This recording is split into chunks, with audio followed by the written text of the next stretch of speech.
আমি একটা কথা বলি, হাসানা সারজিৎ এরা ছিল ভিলেন। দয়া করে কথাগুলো শুনবেন, এরপর আমাকে আপনারা যদি গালি দেন আমার কোনো আপত্তি নেই। হাসানা সারজিৎ কি একটা মার খেয়েছে? কেউ বলতে পারবে যে হাসানা সারজিৎকে একটা কেউ আঘাত করেছে? এরা কখনোই 9 দফা কিংবা 1 দফা দাবির পক্ষে ছিল না। বাট আসিফ ভাই, নাহিদ ভাই, এদের অংশগ্রহণ, এদের কথাতেই সাধারণ মানুষ আসলে রাজপথে নেমেছিল। আসিফ ভাই, নাহিদ ভাই যে পরিমাণ শারীরিক মানসিক টর্চারের শিকার হয়েছে, এখন দেখেন হাসানা সারজিৎটা নায়ক হয়ে গেছে। বাকি এই রিক্সা চালক বলেন, শ্রমিক বলেন, আমার দোকানদার বলেন, আপনার ব্যবসায়ী বলেন, সবাই কিন্তু আহত নিহত হয়েছে। আচ্ছা, এরা এখন বলে যে শুধু এটা ছাত্র আন্দোলন ছিল। ছাত্ররা কি এত সহজ? একটা আন্দোলন এত সহজেই করতে পারবে? এটা গণ আন্দোলন ছিল, একটা গণ অভ্যুত্থান ছিল।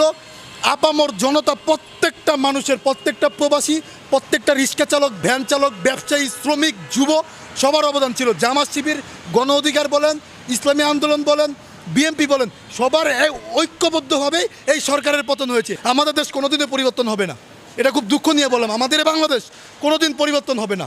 তবে তারা যেইভাবে একটা বিশৃঙ্খলার কথাবার্তা বলছে, ঢাকা মেডিকেলে আপনি এক্ষণ যান, 3 জন ছাত্র পাবেন, 10 জন পাবেন রাস্তার শ্রমিক। টোকাইরা বেশি মারা গিয়েছে ভাই। ভ্যানে করে, গতকালকে একটা ভিডিও ভাইরাল হয়েছে, ভ্যানে করে জানোয়ার মার্কা পুলিশ অমানুষ, এরা ভ্যানে করে মানুষকে মেরে, ইন্টারনেট লাইট অফ করে ভ্যানে করে লাশগুলোকে নিয়ে যাতা কবর দিছে। সেই ভিডিওগুলো দেখবেন বেশিরভাগই আমার শ্রমিক ভাইরা, বেশিরভাগই আমার যারা রাস্তায় শহীদ টোকাই ভাইরা। এদেরকে টোকাই বলা আসলে আমার পক্ষে সম্ভব নেই, এদেরকে আমার শহীদ বলতে হবে। এই শহীদ ভাইরা আজকে দেখেন গণকবরে শুয়ে আছে, অথচ এদের কোনো খোঁজখবর নাই। 1-1.5 লাখের ওপরে মানুষ মারা হয়েছে, সবাই বলে 1-1.5 হাজার। কত মানুষকে মেরে জামাচাপা দিয়ে দিছে, সেগুলো লাশ এখন পাওয়া যায় না, কারণ তাদের ফ্যামিলি নাই, কে খোঁজখবর নিবে?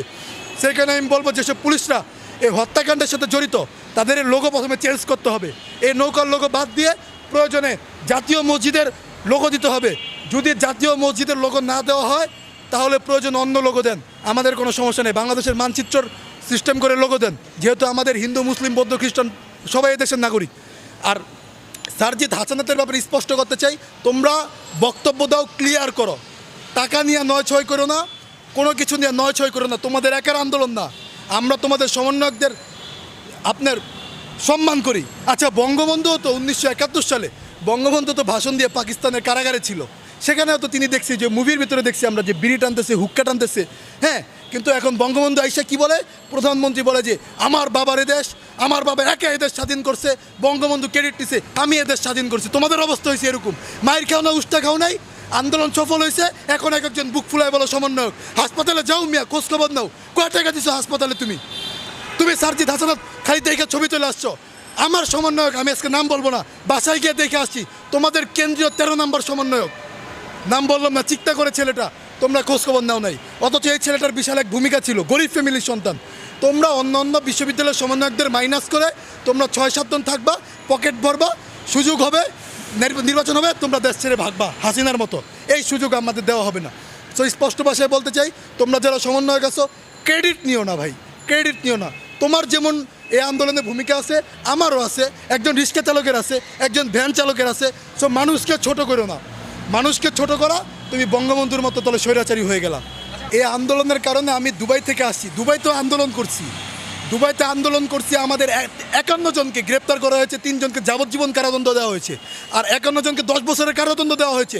আমি বারবার সমন্বয়কদের কাছে গেছি যে দেখ ভাই, দুবাই থেকে আমরা তোদেরকে টাকা দিছি, তোরা নিমো খারাপ, তোরা অস্বীকার করতে পারস, আমার কাছে স্ক্রিনশট আছে, আমরা অস্বীকার করতে পারি না। আমাদের প্রবাসীদের টাকা তোরা আন্দোলন চালাইছস, আমাদের রেমিটেন্সের টাকা তোদের আন্দোলন হয়েছে। যখন পুলিশ তোদেরকে গুলি করছে, আমরা টাকা পাঠানো বন্ধ করে দিছি, যেন আমাদের রেমিটেন্সের টাকায় তোদেরকে গুলি চালাতে না পারে ভাই। আমরা সেই আন্দোলন করছি, আমাদের ভাইরা আজকে কারাগারে দুবাইতে। আমি বারবার তোদের কাছে গেছি, তোরা আমাকে কি বললি? ভাই আমরা উকিল দিছি, আমরা এই করছি। একজন লোককে বের করতে মিনিমাম 50,000 দিরহাম করে লাগবে, বাংলাদেশি টাকায় 15 লাখ টাকা। আমি একটু অ্যাড করি, আজকে মিথ্যা কথা বলবো, আরব খান নামে একটা লোক আছে দুবাইতে, আপনারা অনেকে চিনেন। এই আরব খানও এই আন্দোলনের জন্য বিশাল ভূমিকা রাখছে, এই আন্দোলনে বিশাল একটা সমন্বয় করছে। এখনও তাদের বের করার জন্য আরব খানের বিশাল একটা ভূমিকা আছে। সো এ কারণে বলবো, প্রবাসী যারাই আছে নাম করা, প্রত্যেকটা ভূমিকা রেখেছে। কিন্তু এখন এই 51 জন লোককে তোরা কি বের করছস? তোরা স্বাধীন হইছস, তোদের স্বাধীনতার জন্য যারা টাকা পাঠাইছে, যারা বিদেশে বসে আন্দোলন করছে, সোশ্যাল মিডিয়া যারা গরম করে রাখছে, তাদের বের করার জন্য কোনো পদক্ষেপ নিছস ভাই? তো আমার ভাইরা তো এখন জেলে বসে আছে, আমার ভাইরা, আমাদের ভাইদেরকে বের করার ব্যবস্থা কর, তারপরে বড় বড় কথা বল। যদি বলো যে প্রবাস থেকে একটা টাকা আসে নাই, তোরা সবচেয়ে বড় নিমক হারাম।